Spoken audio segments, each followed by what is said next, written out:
Bismillahirrahmanirrahim. I welcome you to the online lecture series of digital image processing, and today is our 16th class.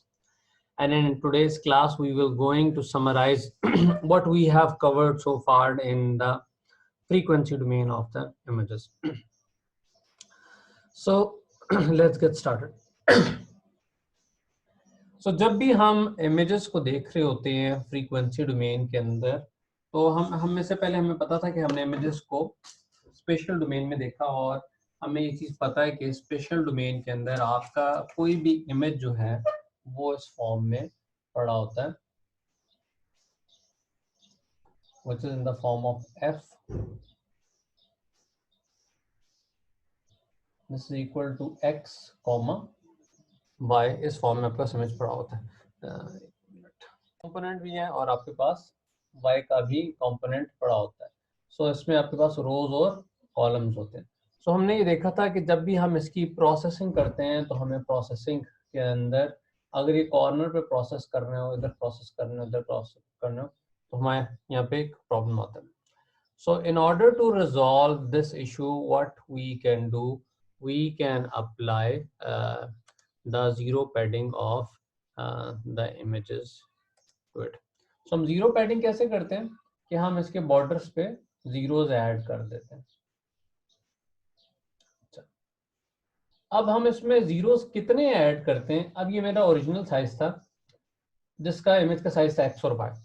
Now what we do, we apply zero padding in this image such that कि जो अब मेरे पास image बन जाएगा वो उसका size मैं कहता हूँ अब ये हो जाएगा। ये जो नया पैड करने के बाद इमेज बने इसका साइज है आपके पास m बाय n का साइज है।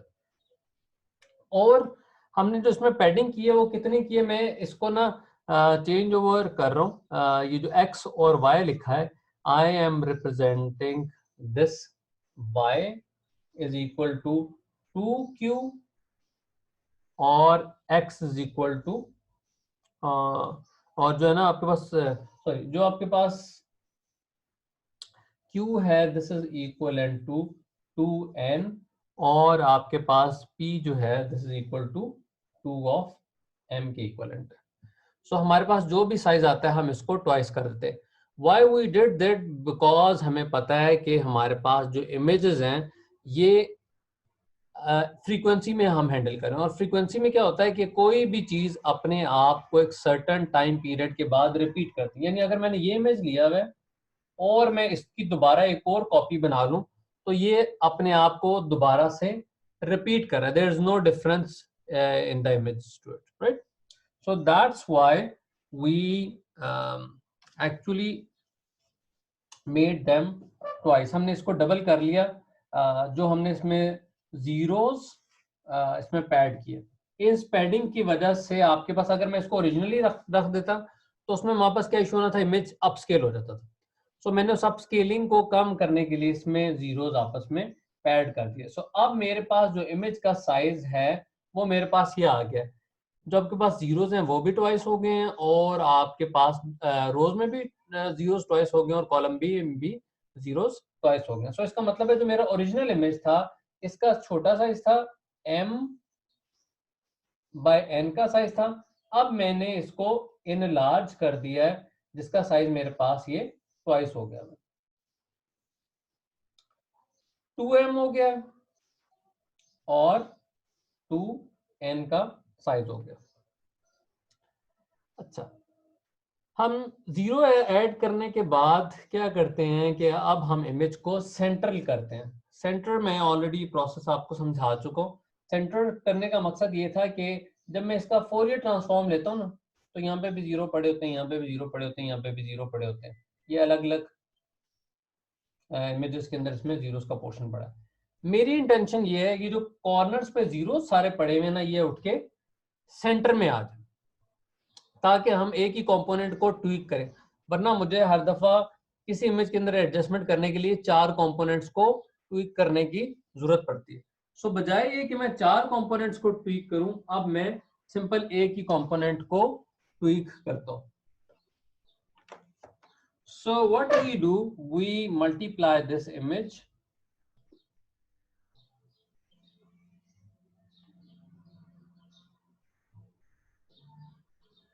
अब हम इस इमेज को मल्टीप्लाई करा देते हैं with this factor which is f of p of x comma y multiply with -1 raise to power x plus y। इससे क्या हुआ कि मेरा इमेज सेंटर के अंदर चला गया। और अब हम इमेज को सेंटर में जाने के बाद अगला स्टेप मेरा ये होता है कि मैं इमेजेस को फिल्टर कर रहा होता हूं h of u comma v के डोमेन में। अब आपका इमेज आ गया है बिकॉज हमें पता है कि जब जो हमारा इमेज होता है, जब हम इसको फिल्टरिंग या फ्रीक्वेंसी डोमेन में ले जाते हैं तो इससे पहले filter small u of v की फॉर्म में होता है और फ्रीक्वेंसी डोमेन में आके ये capital H of u comma v की फॉर्म में चला जाता है। So that means now we can apply the filter on an image. So this will be equivalent to g of u comma v is equivalent to h of u comma v is multiply with ये f of p था, ये frequency में आ गया है। This is f of x comma f of u comma v की form में आपका image आ गया है। सो नेक्स्ट स्टेप मैं सबको ना एक समरी के अंदर मैं आप एक्सप्लेन करता हूँ कि हम बारी बारी स्टेप्स देख लेते हैं। Let me just rewrite down the steps for you. So सबसे पहले हमारे पास एक ओरिजिनल इमेज था जिसका साइज था f of x comma y का ये साइज था और इसकी डायमेंशन थी m कॉमा n की डायमेंशन थी। हमने इस इमेज को पैड किया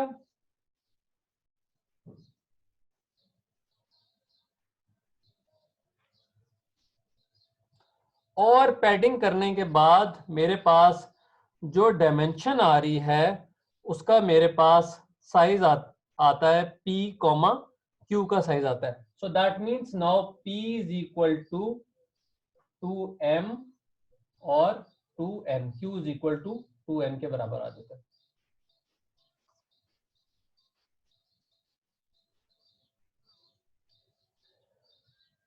थर्ड पे हम क्या करते हैं कि हम इमेज को कन्वर्ट कर देते हैं h of u comma v का मेरा इमेज है और ये बेसिकली वो जो फिल्टर है जो हम इस पे अप्लाई करना चाह रहे हैं। सो फिल्टर इमेज पे अप्लाई होता है g of capital G of u comma v is equal to h of u comma v is multiply with capital F of x capital F of u comma v। अब क्योंकि मेरा image आ गया है आपके पास डिजिटल डोमेन में, remember this is multiplying. हमारे पास टाइम डोमेन में क्या होता था कि हम इसको कन्वॉल्व करते थे। सो वी अच्छा ये p कॉमा q तक हमने किया। इसके बाद स्टेप वो चीज हम इसको ना सेंट्रल करते हैं। सेंटर करने का तरीका कार ये होता है कि f of p of x comma y is multiply with -1 raise to power x plus y। एक मिनट जी मैं मार्कर ठीक है, मैं मार्कर चेंज कर दूँ। Just give me a minute में मार्कर चेंज करना है। सो थर्ड स्टेप में हमने इमेज को सेंटर किया। सेंटर करने का तरीका कार ये है सेंटर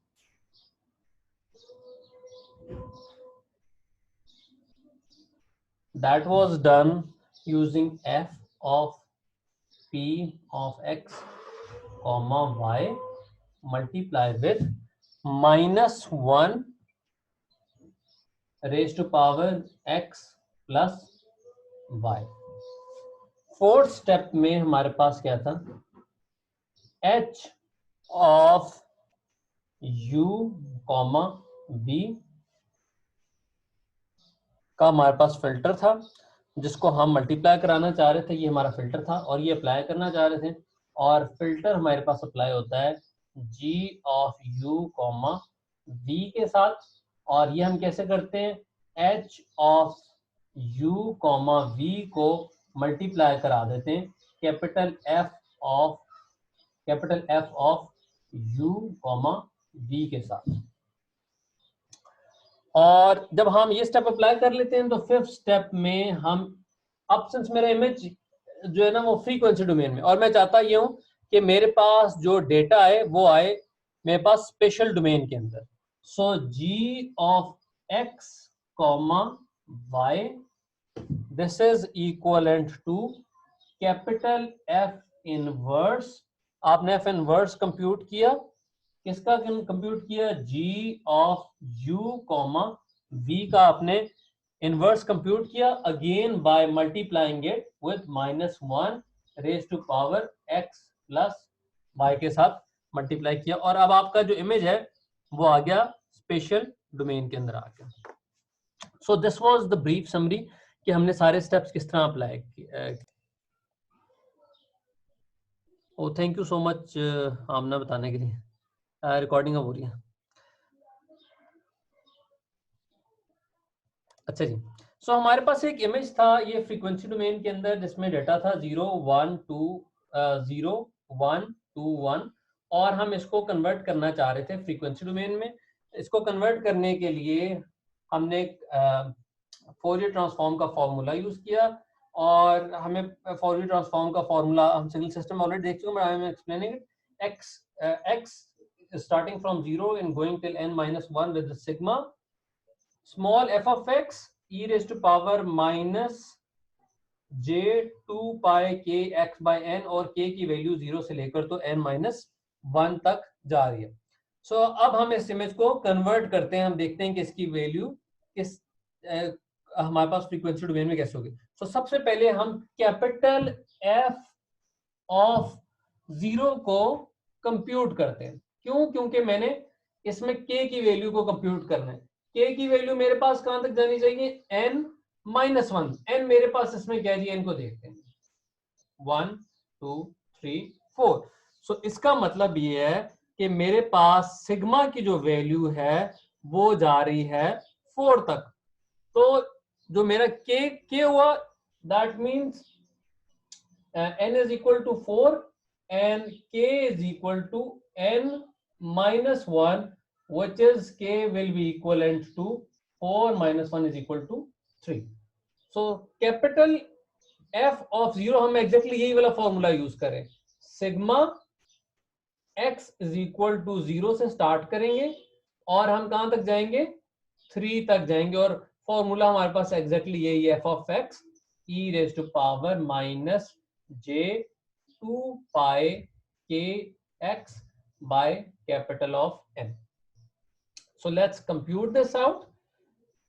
फर्स्ट वैल्यू हमारे पास आ जाएगी इसमें f of x की value 0, f of 0 e raised to power minus, सारी यही टर्म है, सिंस यहाँ पे x की वैल्यू मेरे पास 0 है और 0 किसी चीज से मल्टीप्लाई तो सारा 0 हो जाता है, सो इसलिए मैं इस टर्म को सब यहाँ पे सिंप्लीफाई कर रहा हूँ, plus f of 1, again e की वैल्यू मेरे पास यहाँ पे 0 है, सो मैं सारी वैल्यू को 0 के इक्विवेलेंट प्रूव कर दूँ, minus 0 plus f of 2, this is equivalent to 0 plus f of 3 e raised to power 0 के इक्विवेलेंट आ जाती है।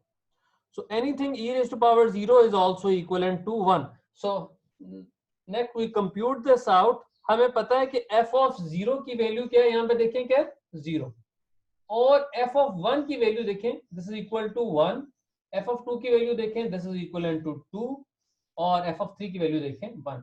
So f of 0 is equivalent to 1 plus 2 plus 1 is equal to 4.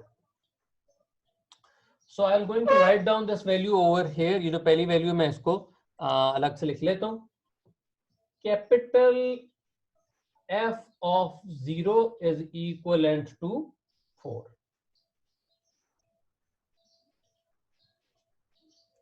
So now we compute the next value after this.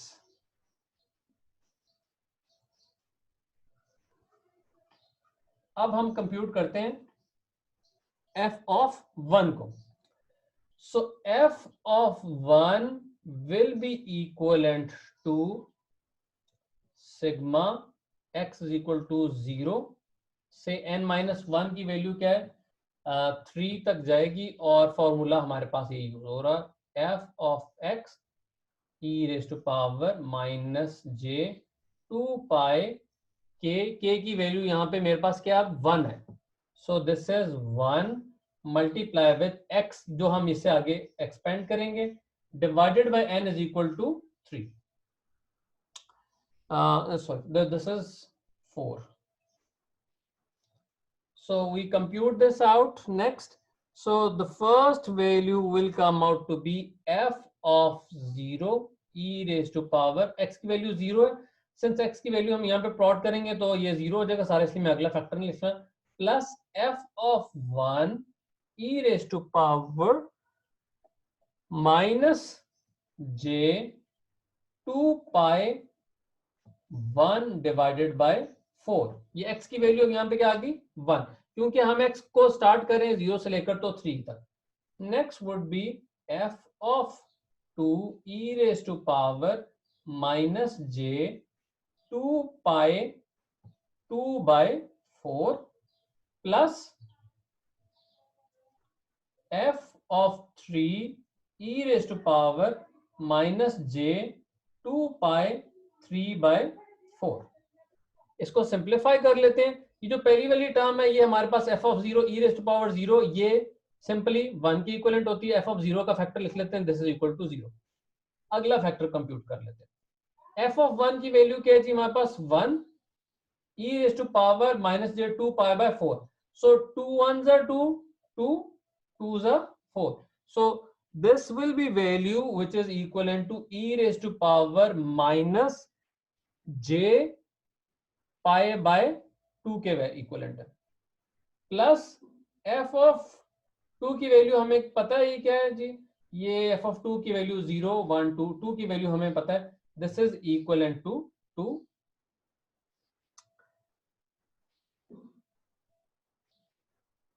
Plus sorry multiply हो जाएगा e raise to power 2 2 जा 4, 2 multiply 2 4, सो ये से cancel हो जाएगा, so you will be left with e raised to power minus j pi.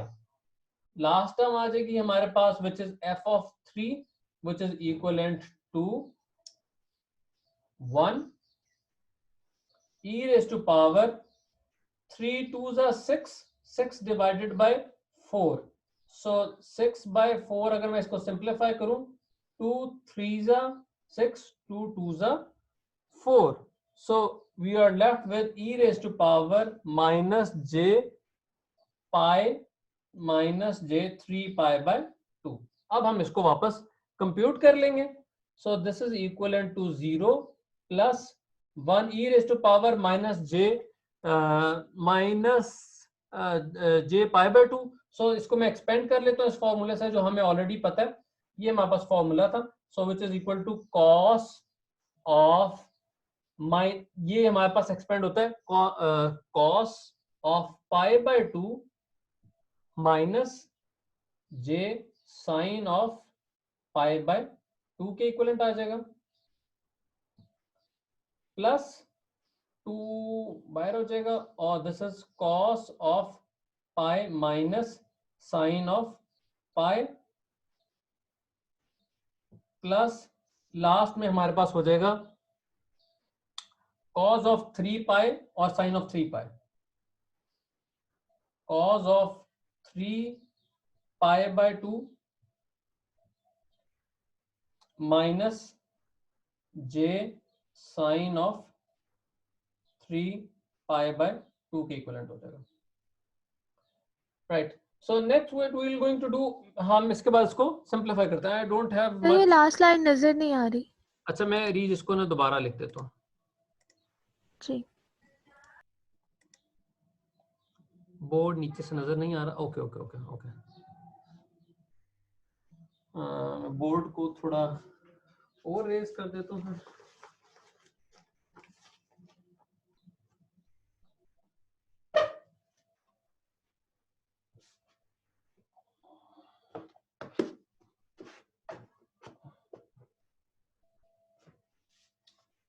ठीक है कनीज, अब आपको नजर आ गया?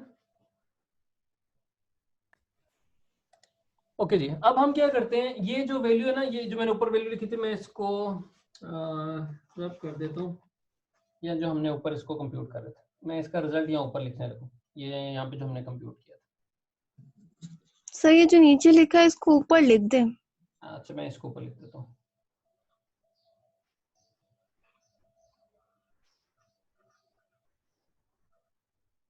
अच्छा, जो हमारा लास्ट रिजल्ट आया था, इसको मैं ना ऊपर दोबारा से लिख देता हूँ। सो हमारा लास्ट रिजल्ट आया था 0 + 1 multiply with cos of pi by 2 minus j sin of pi by 2 plus 2 into cos of pi minus sin of pi plus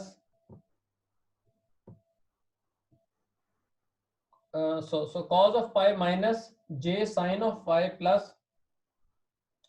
cos of 3 pi by 2 minus j sin of 3 pi by 2, ये हमने इससे पहले compute कर लिया, right? So I hope ना अब reach ये आप लोगों को विजिबल है? Yes sir. Okay, so I will going to go ahead with this. ये जो यूलर है e की रेज की पावर वाली फॉर्म है, इसको कन्वर्ट किया पोलर के अंदर cos pi by 2। इसको मैंने पोलर की फॉर्म में दोबारा कन्वर्ट किया। Okay sir. लेकिन मेरे डस्टर के आगे पीछे हो गया।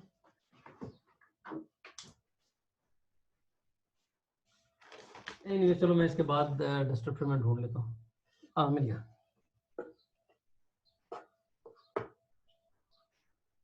अच्छा जी, अब हम ना इसको दोबारा कन्वर्ट करते हैं, ये तो बहुत आसान आगे हो गया ji. This is 0 + 1 cos of pi by 2 किस चीज के इक्विवेलेंट होता है? cos of 90 क्या होता है? 0 minus j sin pi by 2 1 की इक्विवेलेंट होता है। So this is equivalent to j + 2 into cos of pi। cos of pi हमारे पास किस चीज के इक्विवेलेंट होता है? -1 के। -1 ठीक है, minus j sine of pi equivalent to 0 होता है, plus cos of 3 pi by 2। 3 pi by 2 is equivalent to 0.99 minus j sin of 3 pi by 2, this is equivalent to -1, so this will become plus j। so जब हमें सारे को हमने compute किया, so हमारे पास क्या रह जाता है जी? 0 + 0 माइनस जे, ये +1 है, ये माइनस जे आ गया, प्लस ये हमारे पास आ गया जी -2, ये आपके पास था +1 था, ये -1 था, सो this is -2 plus j, so you are left with this। so let इसके बाद हम क्या करते हैं, ये प्लस जे था माइनस जे था, ये आपस में कैंसिल हो गए और हमारे पास रिजल्टेंट आ जाएगा -2 के equivalent. So f of capital 1 is equivalent to -2 के इक्विवेलेंट आ जाएगा।